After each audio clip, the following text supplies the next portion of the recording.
दोस्तों एक बार फिर से आप सब लोगों का एक नई वीडियो में स्वागत करते हैं और आज की वीडियो में हम लोग सीखेंगे एक most important autobiographical poem the prelude को। अगर द प्रिल्यूड की बात करते हैं तो इसको विलियम वर्ड्सवर्थ ने लिखा है दोस्तों और ये इनकी एक ऑटोबायोग्राफिकल पोएम है। इसको पब्लिश करवाया गया इनकी पत्नी के द्वारा इनके मरने के लगभग 3 महीने बाद 1850 में। और इस द प्रिल्यूड को एक अन्य और नाम से भी हम लोग जानते हैं, growth of a poet's mind. Growth of a poet's mind. तो चलो आज की वीडियो हम लोग स्टार्ट करते हैं। आज की पोएम के बारे में हम लोग कुछ देखते हैं। और आज की पोएम ये तो सारी चीजें हम बता चुके हैं। द प्रिल्यूड विलियम वर्ड्सवर्थ के द्वारा लिखी गई, 1850 में पब्लिश हुई। इसका एक अन्य नाम भी है growth of a poet's mind. Okay, तो ये सारी चीजें हमें पता लगी। और ये क्या है? The prelude growth of a poet's mind. ये क्या है? एक autobiographical poem. Is an autobiographical poem. लिखी किस में गई है? ब्लैंक वर्स में लिखी गई। और किसके द्वारा लिखी गई?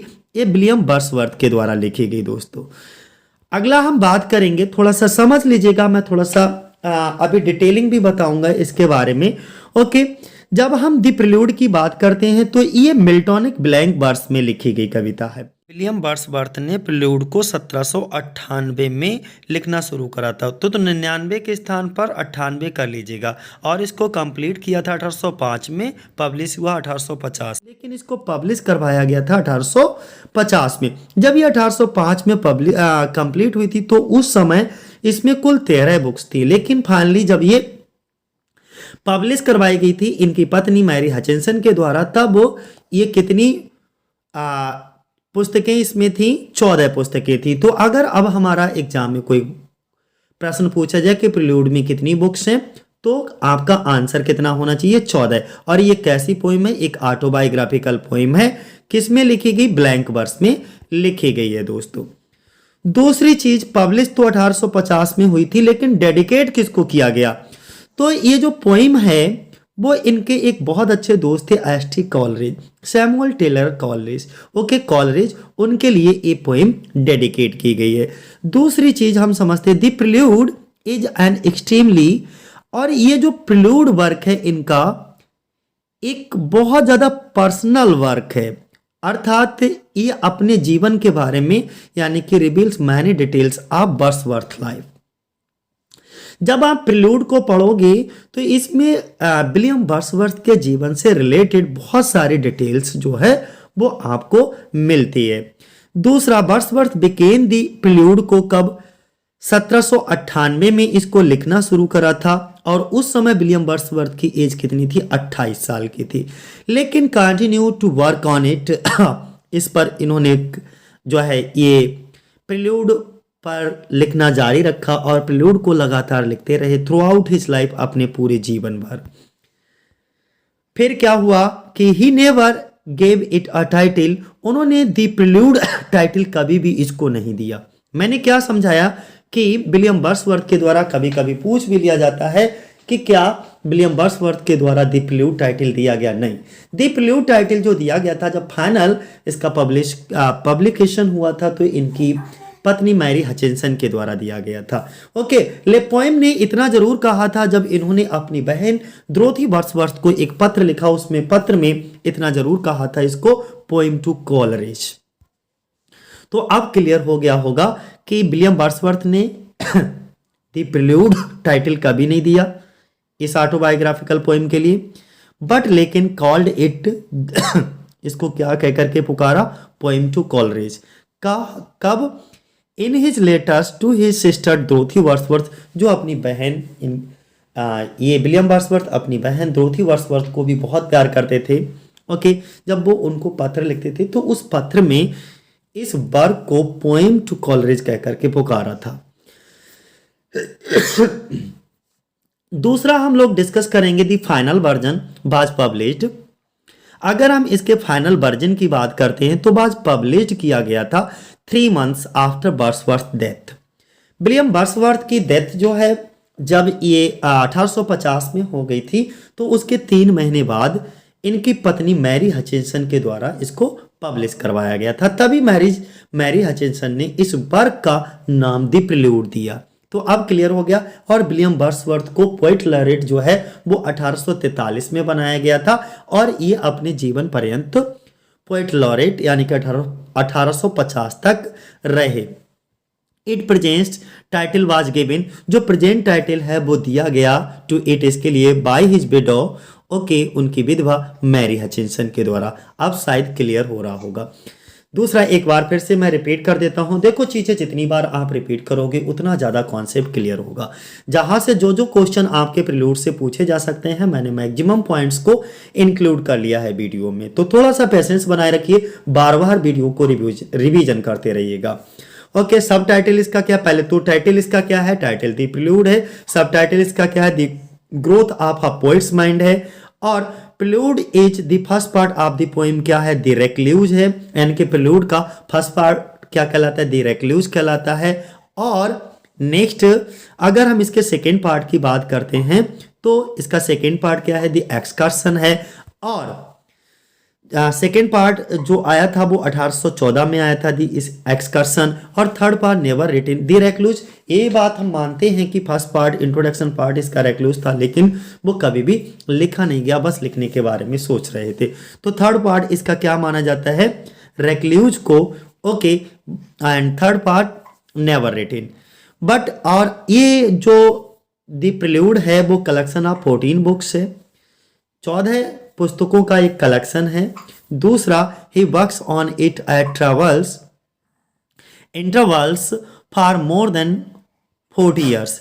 तो हम पहले भी बता चुके हैं कि लगभग इतने समय तक इन्होंने इस पर वर्कआउट किया था। ओके, आप समझ सकते हो कि 98 से लिखना, 1798 से लिखना शुरू करा और अपने जीवन पर्यंत इस पर वर्कआउट करते रहे। 1850 में इसको पब्लिश करवाया गया, तो कितना समय लगा। दूसरा, हमने क्या बताया, इसका ड्राफ्ट कब लिखा गया, 1798 में, 99 में। शॉर्ट जो इसका शॉर्ट वर्जन जो है पब्लिश हुआ था 1850 में। Wrote the whole poem without title, okay, पूरी की पूरी पोएम इसको लिख दी गई थी, लेकिन विदाउट टाइटल, बस इतना टाइटल उसको दिया गया था, poem to Coleridge, S T Coleridge. तो हम ये कह सकते हैं कि अपने दोस्त एस टी कॉलरेज को ये पोएम वो डेडिकेट कर रहे थे। दूसरा, इसका ओरिजिनल टाइटल इनकी पत्नी मैरी हचिंसन के द्वारा दिया गया और वो टाइटल क्या था, द प्रीलूड था। इसके बाद अगर 1839 में हम बात करें तो लास्ट फुल स्केल रिवीजन हो गया इसका, और 1850 में फाइनली प्रिंटेड आफ्टर 10 वीक्स, या ये कह सकते हो after 3 months of his death. उससे कोई दिक्कत नहीं है। तो अब तो क्लियर हो गया होगा कि सारी चीजें क्लियर हो गई हैं। नेक्स्ट अगर हम बात करेंगे इसके कि finally 3 months after his death इसको पब्लिश करवाया गया। 1850 में प्रीलूड जो है 13 बुक्स। हमने क्या बताया था कि 1805 में प्रीलूड की कितनी 13 बुक्स थी, but in final version it has 14 books. इसमें कितनी, जब ये 1850 में पब्लिश हुई थी प्रीलूड तो इसमें 14 पुस्तकें थी total. Title first book introduction, इसमें जो 14 पुस्तकें थी उसमें से सबसे पहली पुस्तक का नाम क्या था, ओके, इंट्रोडक्शन जो था वो था childhood and the school timing. इनके जो 14 बुक्स हैं उनके बारे में मैं संक्षेप से थोड़ा सा बताऊंगा, एक वीडियो अलग से बना दूंगा, ओके। और जो 14 पुस्तकें थी उनमें से लास्ट बुक का जो टाइटल था वो क्या था, कंक्लूजन था। एक बार देख भी लो जल्दी से कि इनकी 14 पुस्तकें, इन्होंने जो 14 पुस्तकें लिखी थी उन 14 पुस्तकों को क्रम से एक बार देख लेते हैं कि कौन कौन सी 14 पुस्तकें हैं। जो सबसे पहली पुस्तक थी उस इंट्रोडक्शन, उसका नाम था चाइल्डहुड एंड स्कूल टाइम। दूसरी पुस्तक जो थी स्कूल टाइम कंटिन्यूड, और तीसरी पुस्तक थी रेजिडेंस एट कैम्ब्रिज। चौथी समर वेकेशन। पांचवी books, Chhathi Cambridge and the Alps, और सातवीं रेजिडेंस इन लंदन। आठवीं की बात करें तो retrospect, love of nature leading to love of man, और residence in France continued. 11 number पे रेजिडेंस इन फ्रांस कंक्लूडेड और इसके बाद में imagination and taste how impaired and restored, imagination and taste how impaired and restored concluded. इसके बाद में finally जो 14वीं पुस्तक थी उसका नाम था द कंक्लूजन, मैं पहले भी बता चुका हूं। तो एक बार फिर से हम रिव्यू कर लेते हैं पूरा का पूरा। द प्रिल्यूड यानी कि ग्रोथ ऑफ पोएट्स माइंड, और इसके बाद प्रिल्यूड और इसका दूसरा नाम क्या है, growth of a poet's mind. It published at the time of his death after of his death 3 months okay in 1850। 1850 में जो है इनकी मृत्यु के 3 महीने बाद इनकी पत्नी मैरी हचिंसन के द्वारा इसको पब्लिश करवाया गया था। तो मैरी हचिंसन ने इसका टाइटल क्या दिया था, एक बार फिर रिपीट कर दीजिएगा, द प्रिल्यूड। लेकिन तो अब तो क्लियर हो गया होगा, द प्रिल्यूड जो है टाइटल वो विलियम वर्ड्सवर्थ के द्वारा नहीं दिया गया था। विलियम वर्ड्सवर्थ ने सिर्फ इतना कहा था, पोएम टू कॉलरिज। अर्लियर 1805 में एडिशन इसका हैज 13 सेक्शंस में था, यानी कि वही 13 बुक्स कॉल्ड। इसके बाद में भाई 1850 में अगर हम बात करें तो एडिशन हैज 14 बुक्स, यानी कि 14 पुस्तकों में ये पब्लिश हुई थी। Each book consist hundreds of line, प्रत्येक बुक में जो है 100 लाइनें हैं, बहुत सारी लाइनें हैं, हंड्रेड्स ऑफ लाइन। इसके बाद में all the parts of it are, या ऑल ये भी कह सकते हैं, all the parts of the epic autobiographical okay it और the unrhymed blank verse, unrhymed blank verse में इसको लिखा गया है। और इसमें इन्होंने विलियम वर्ड्सवर्थ ने कन्वर्सेशनल स्टाइल का प्रयोग किया है।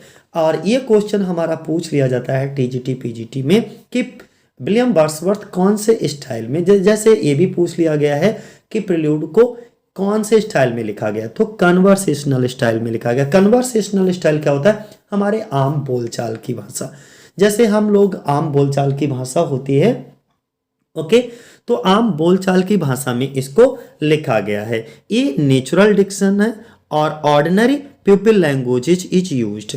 इन्होंने साधारण लोगों की भाषा का इसमें प्रयोग किया है।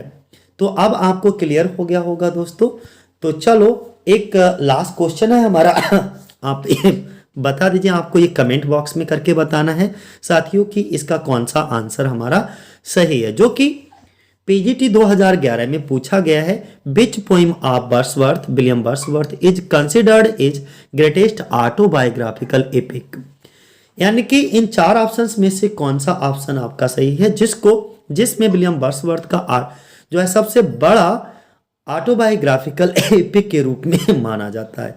एक्सकर्शन, प्रिल्यूड, पेटरवेल या गिल्ट एंड सारो। 4 ऑप्शन आपके सामने हैं और इनको आपको कमेंट बॉक्स में बताना है। तो दोस्तों आज के लिए इतना ही। जय हिंद, जय भारत।